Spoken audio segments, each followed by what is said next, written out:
नमस्कार दोस्तों, क्रिएटिव सुजला YouTube channel पर आप सभी दोस्तों का हार्दिक स्वागत है। बीकानेर और चूरू जिले की सीमा पर श्री डूंगरगढ़ तहसील की धनेरू ग्राम पंचायत के बसलू ताल में किसान महासम्मेलन का आयोजन हुआ। किसान महासम्मेलन को कांग्रेस के राष्ट्रीय महासचिव अजय माकन, राजस्थान सरकार के मुख्यमंत्री अशोक गहलोत व उप मुख्यमंत्री सचिन पायलट, प्रदेश अध्यक्ष गोविंद सिंह डोटासरा ने संबोधित किया। कांग्रेस कार्यकर्ताओं ने केंद्र सरकार द्वारा लाए गए कृषि कानूनों के खिलाफ आवाज बुलंद की। इस सम्मेलन के साथ ही कांग्रेस ने सुजानगढ़ विधानसभा उपचुनाव का भी आगाज कर दिया है। मुख्यमंत्री अशोक गहलोत ने कहा कि मास्टर भंवरलाल मेघवाल मेरे साथ के नेता थे। उन्होंने कहा, मास्टर भंवरलाल मेघवाल की सुजानगढ़ के विकास की एक विशेष इच्छा रहती थी।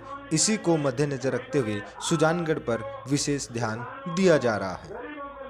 सम्मेलन को संबोधित करते हुए मनोज मेघवाल ने कहा कि किसानों के लिए हर समय लड़ते रहेंगे। इस दौरान अजय माकन व गहलोत का सुजानगढ़ विधानसभा के युवा कांग्रेस व एनएसवी कार्यकर्ताओं द्वारा विशाल फूलमाला के साथ स्वागत किया गया। सम्मेलन में बड़ी संख्या में नेता भी मौजूद रहे। वहीं सम्मेलन में महिला एवं बाल विकास मंत्री ममता भूपेश से मिलने बड़ी संख्या में आई आंगनबाड़ी व आशा कार्यकर्ताओं ने तवज्जो नहीं दिए जाने पर नाराजगी जताई। आशा कार्यकर्ताओं का कहना था कि उन्हें यह कहकर बुलाया गया था कि उनकी बात रखी जाएगी, लेकिन मंच पर तो केवल चुनावी व सरकार की बातें हुई। हमें किसी भी तरह का कोई तवज्जो नहीं दिया जा रहा है। आशाओं ने कहा कि किसान सम्मेलन में आए हैं, किसानों के साथ है, लेकिन सरकार के खिलाफ है। कांग्रेस कार्यकर्ताओं ने मुख्यमंत्री अशोक गहलोत को एक कृषि उपकरण जेली भी उपहार स्वरूप भेंट की गई। इसी बीच हाल ही में न्यायालय परिसर सुजानगढ़ में राज्य सरकार द्वारा स्वीकृत वकीलों के चैम्बर निर्माण की घोषणा के बाद वकीलों ने सामूहिक रूप से अभिभाषक संघ द्वारा मुख्यमंत्री अशोक गहलोत को एक सम्मान पत्र देकर अभिवादन भी किया गया। आइए देखते हैं क्या क्या हुआ इस दौरान। किसान भाइयों के साथ में, लेकिन राजस्थान सरकार से हम किसान एकता जिंदाबाद, किसान एकता जिंदाबाद, राजस्थान सरकार जिंदाबाद, राजस्थान सरकार जिंदाबाद। कार्यकर्ताएं, आशा सहयोगी, साथी, लाभार्थी सभी महिलाएं हमें ये कह के बुलाया था कि आपकी डिपार्टमेंट आई है। किसान भाइयों का हम समर्थन करने आए हैं, लेकिन हमारे महिला बाल विकास के जो ममता भूपेश है, उन्होंने न हमारा नाम लिया, न हमारा मतलब समर्थन दिया कि आप महिलाएं आभार व्यक्त नहीं किया। आपकी बात भी नहीं रखी वहाँ पे? नहीं रखी हमारी बात वहाँ पर। हम सरकार के विरोधी हैं, किसान भाइयों के साथ में हैं। सुजानगढ़ विधानसभा क्षेत्र के जनप्रतिनिधि यूथ कांग्रेस व एनएसआई के साथियों के द्वारा 51 किलो पुष्प की माला वो मूवमेंट को भेज दिया जाएगा। श्री जयराम फटाफट जल्दी से उसी तरह से कायम है। आप लोगों ने देखा है, उन्होंने खुद किसी में बोला है कि आपके विधायक नहीं रहे आप, लेकिन हम लोग आपके विधायक की तरह काम करेंगे। आपके प्रधानमंत्री भाई जी है, वो आपके विधायक की तरह से काम करेंगे। आप लोगों की जो मांगे हैं, जो उम्मीदें हैं, जो आशाएं लेके आपने 2 साल पहले 40,000 लोगों से उनको विधानसभा में भेजा था, हम लोग उन आशाओं को पूरी करेंगे, आपकी उम्मीदों को पूरा रखेंगे, आपके क्षेत्र की कोई कमी आने देंगे। आज मैंने हाल में देखा है कि एक ही वाले किस तरह से उन्होंने विधानसभा के सौगातें दी है, क्या क्या आपने घोषणाएं की है, क्या क्या जो हमने आपने रखे थे मंत्री जी के लिए, मास्टर जी के लिए, उन सारे के सारे पूरे करने के लिए उनके मुख्यमंत्री जी अशोक जी गहलोत आपके लिए तैयार है।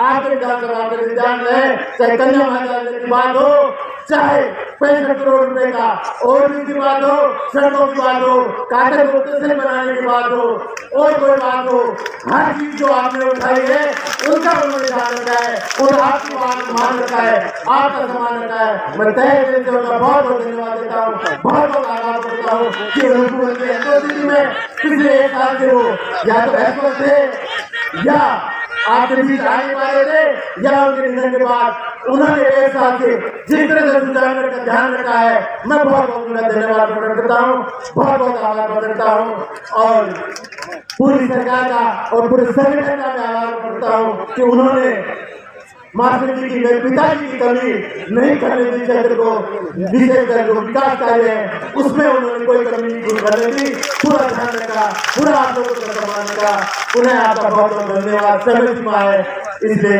यही अपनी वाणी को बताते हैं।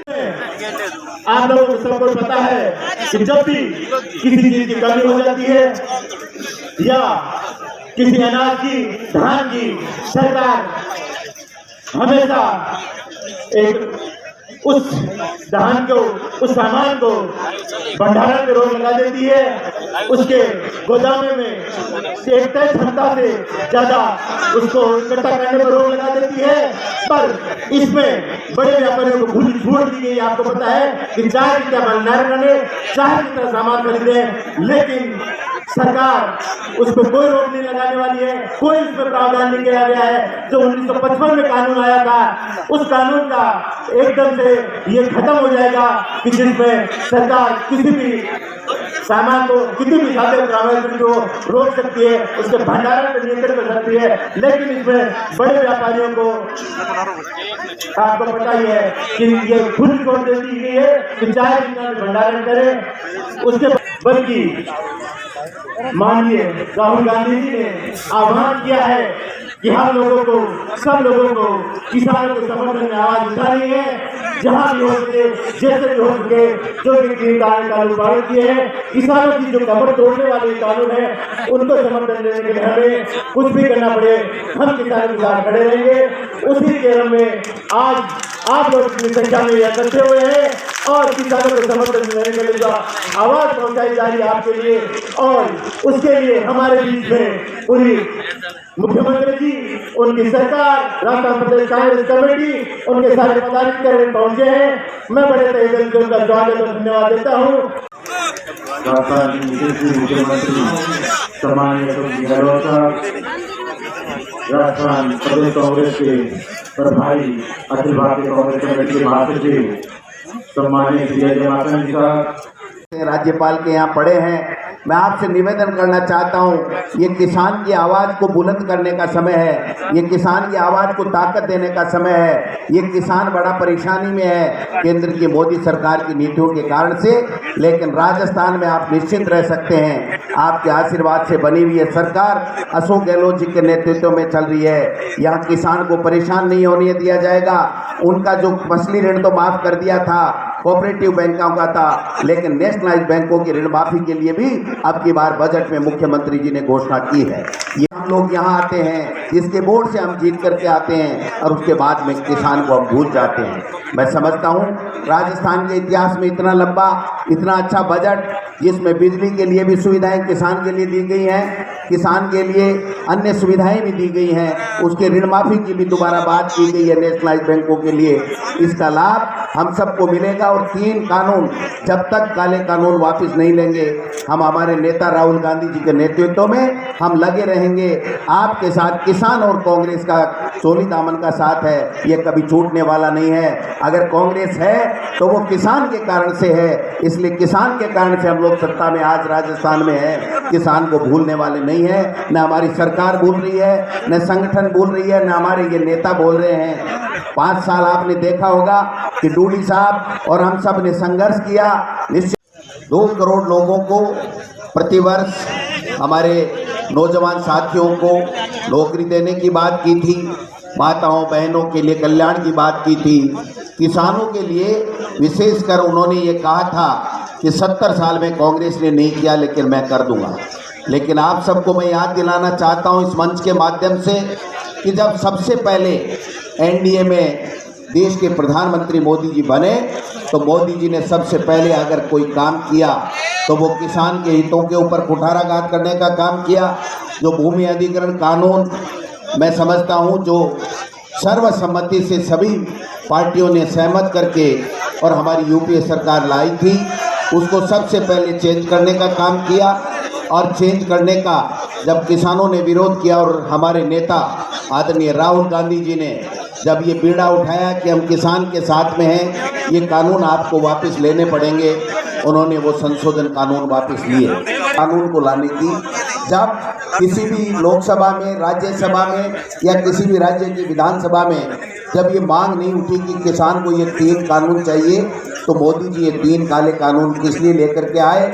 जब कानून लेकर के आए उससे पहले अडानी और अंबानी जैसे लोगों ने, पूंजीपति मोदी जी के मित्रों ने ये जो बड़े बड़े गोदाम बनाने कैसे शुरू कर दिए, ये सवाल है।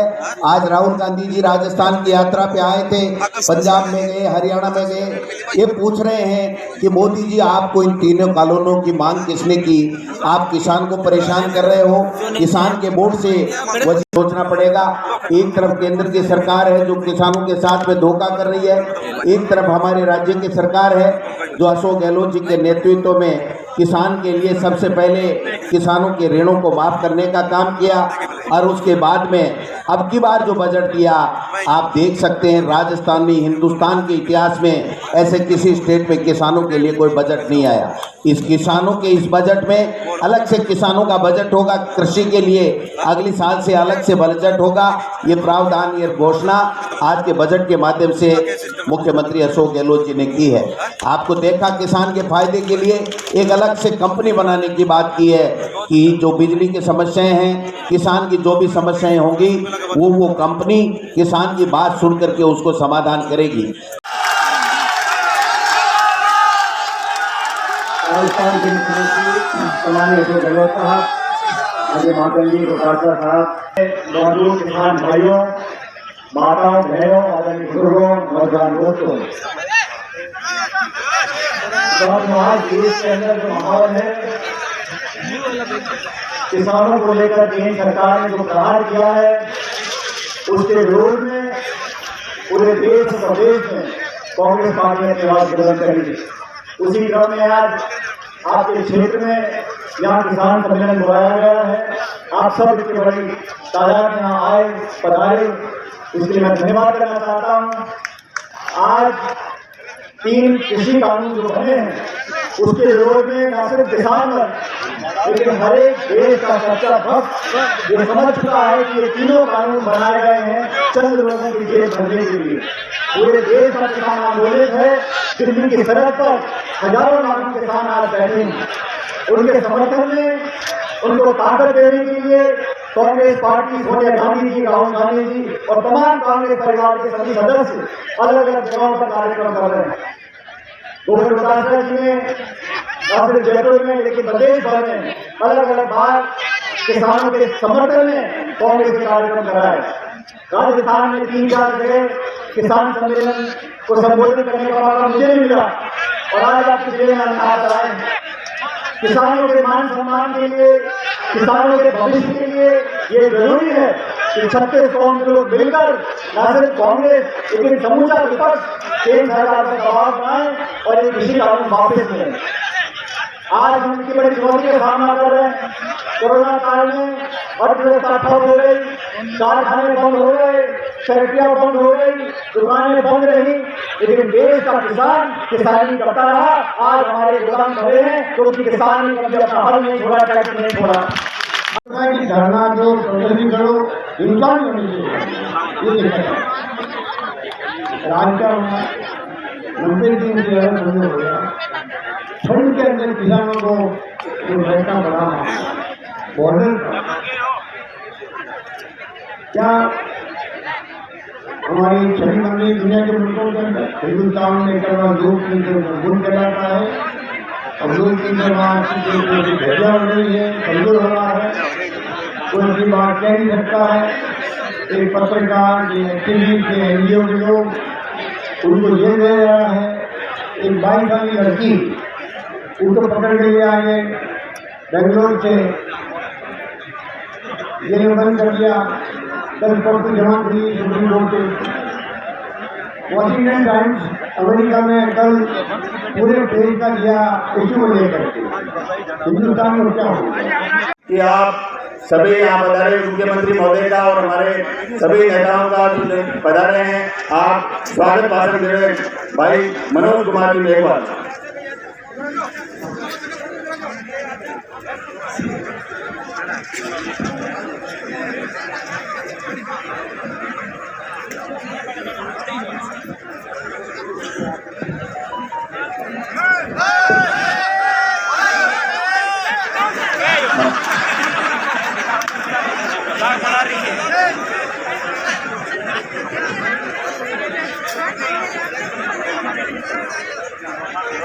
मनोज कुमार मेघवाल जी